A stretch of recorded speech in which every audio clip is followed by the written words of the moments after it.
¿Sabías que si le añades fécula de maíz al queso rallado, agregas huevos, mezclas todo muy bien, haces cuadraditos en la masa con una espátula, luego haces bolitas y las fríes en aceite, preferiblemente caliente, obtendrás una deliciosa croqueta de queso?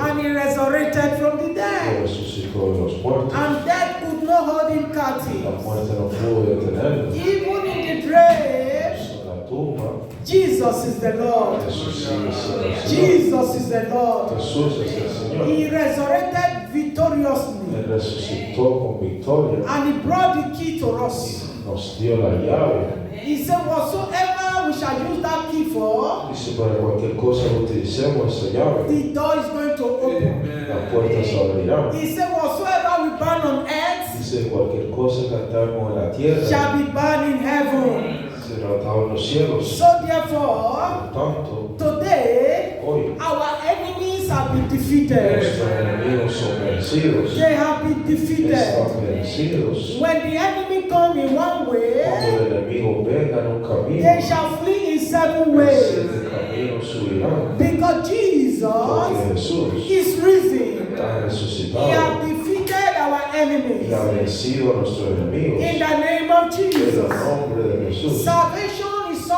sure for us La salvación está asegurada para nosotros because of the blood of por Jesus. la sangre de Jesús. The blood of La Jesus. sangre de Jesús.